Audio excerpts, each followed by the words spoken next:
हाथरस मामले में एसआईटी की जांच लगभग पूरी हो चुकी है। जांच का आज आखिरी दिन है। आज सिर्फ कागजी कार्यवाही करेगी एसआईटी।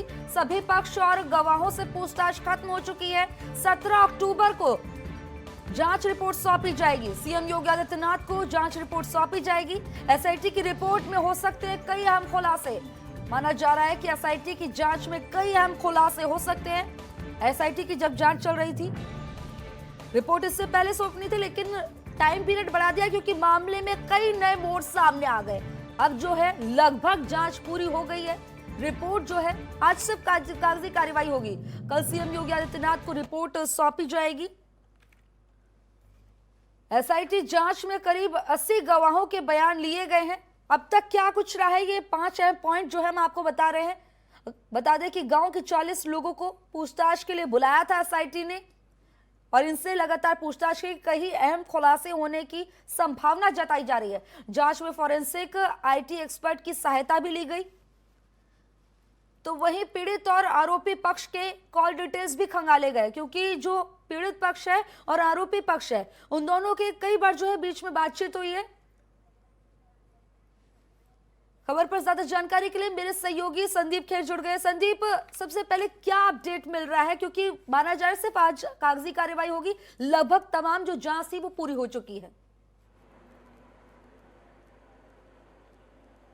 बिल्कुल, देखिए खुशबू, आपको बता दें जिस तरह से देखिए लगातार अगर हम सिलसिलेवार की बात करते हैं कि एसआईटी का गठन आखिर क्यों किया गया था। देखिए 14 सितंबर को जिस तरह से गैंगरेप की घटना होती है और जिसके बाद 29 सितंबर को पीड़िता की सफदरगंज के अस्पताल में मौत हो जाती है और इसके एक दिन बाद यानी 30 सितंबर को एसआईटी का गठन किया जाता है। हालांकि इस दौरान एसआईटी ने जो समय मांगा था वो 7 दिन का मांगा था, लेकिन जिस तरह से घटनाक्रम लगातार बड़ा होता गया, इसमें राजनीति तूल पकड़ लिया गया और उसके बाद उन्होंने 10 दिन का समय और मांगा, जिसके बाद इनकी जांच जो है वो पूरी हो चुकी है। और जिसमें जांच का जो दायरा था वो एक बहुत बड़ा था कि लगभग 80 लोगों से ज्यादा जांच करी गई है, लोगों से पूछताछ करी गई है, जिसमें गांव के लोग शामिल थे, आसपास के लोग शामिल थे और वहीं साथ ही साथ आपको बता दें पीड़ित के परिवार, आरोपियों के साथ साथ कई अफसरों के साथ में इसमें पूरी जांच करी गई है और हर एक पहलू को खंगाला गया है। क्योंकि जिस तरह से कई बार देखिए अगर हम बात करते हैं जो पीड़ित के परिवारजन है, उनके आरोपों में कहीं ना कहीं से कुछ डिफरेंस पाया गया है। कुछ चिट्ठी वायरल हुई, कुछ ऑडियो वायरल हुए, जिसमें कहा गया कि लड़के और लड़के के बीच में आपस में कई बार बात हुई है, उसको भी एक इशू बनाया गया था।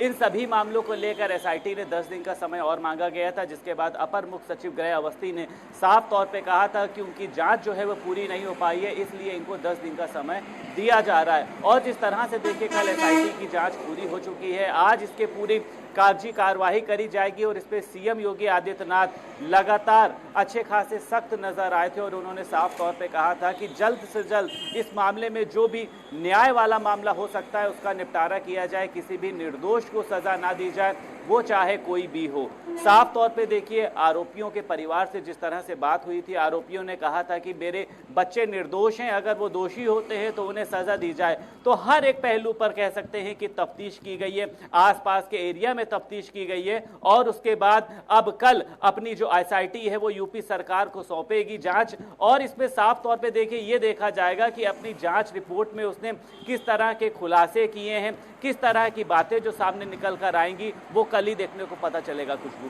संदीप, वाकई में जो है इस केस में नए नए मोड़ सामने आए। एसआईटी का दायरा भी इसलिए बढ़ाया गया, समय टाइम पीरियड जो है वो बढ़ाया गया ताकि जो है नए नए जो खुलासे हो रहे हैं उसके बारे में जानकारी मिल सके। ऐसे में जब एसआईटी ने उन लोगों को बुलाया तो उन लोगों में से सूत्र ये भी बताते हैं कि जो 40 लोग बुलाए गए थे गाँव के, उसमें से भी कुछ लोग अभी तक एसआईटी के सामने पेश नहीं हुए, फिर भी रिपोर्ट अभी तैयार की जा रही है।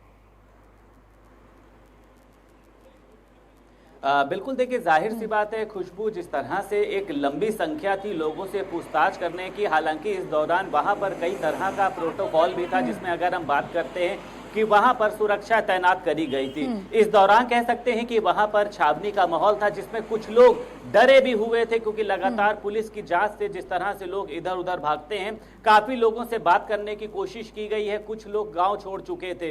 इस दौरान कुछ लोगों के बयान दर्ज भी किए गए हैं, जो जरूरी लोग थे, जो कहीं ना कहीं से परिवार से किसी तरह का ताल्लुकात रखते थे। हाल ही में आपने देखा था, इसमें अभी एक नक्सली भाभी का भी जिक्र हुआ था, जो इस पूरे घटनाक्रम के दौरान परिवार के साथ नजर आई थी। तो हर एक ऐसे कह सकते हैं इंसान को लेकर बात करी जा रही है, हर एक ऐसे को लेकर तफ्तीश की गई है। उसमें तमाम कह सकते हैं कागजी कार्रवाई भी करी गई है कि कौन कौन वहां पर शामिल था। इस पूरे मामले पे एसआईटी ने अपनी एक जांच बनाई है, और आपको बता दे, देखिए सीबीआई भी इस मामले की पूरी जांच कर रही है, जैसा कि सभी को पता है। लेकिन कहीं ना कहीं से जो एसआईटी की जांच है उसको बहुत ही लेकिन संदीप यहाँ ये भी देखा जा रहा है, एसआईटी की जांच को महत्वपूर्ण तो माना जा रहा है, लेकिन एसआईटी की जांच पर पीड़ित पक्ष ने सवालिया निशान भी खड़े किए। उन्होंने कहा था कि हमें एसआईटी की जो जांच चल रही है उस पर जरा भी भरोसा नहीं है। बिल्कुल खुशबू, जाहिर सी बात है कि जिस तरह से देखिए परिवार ने आरोप लगाया था कि हमें एसआईटी की जांच पर भरोसा नहीं है, हालांकि इसके बाद योगी सरकार ने सीबीआई जांच के लिए भी कहा था, और जिसके बाद देखिए सीबीआई जांच भी चल रही है। हालांकि जिस तरह से देखिए सीबीआई की जांच हुई थी, काफी समय बीतने के बाद सीबीआई वहां पर आई थी। इस दौरान कह सकते हैं कि कई ऐसे सबूत थे, कई ऐसी चीजें थी जो हटा दी गई थी। अगर हम बात करते हैं कि दिल्ली का जो अस्पताल था, वहां की जो वीडियो रिकॉर्डिंग थी वो भी हट चुकी है, और उस पर अस्पताल प्रबंधन ने साफ तौर पर कहा था कि हमारे पास अब डाटा नहीं है, क्योंकि हमसे डाटा को सुरक्षित रखने के लिए नहीं कहा गया था।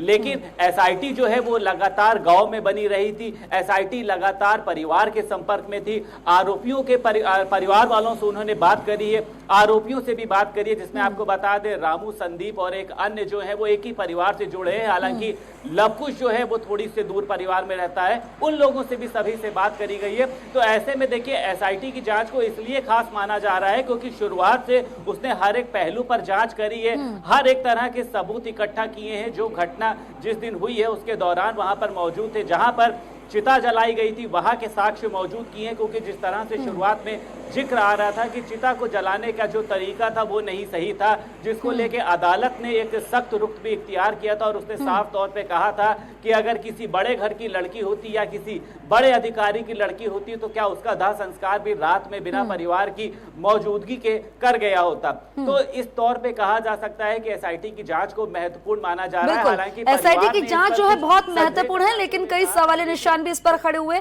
संदीप, खबर पर जानकारी देने के लिए आपका बहुत बहुत शुक्रिया। खबर पर नजर बनाए रखिए, आगे भी आपसे अपडेट लेते रहेंगे।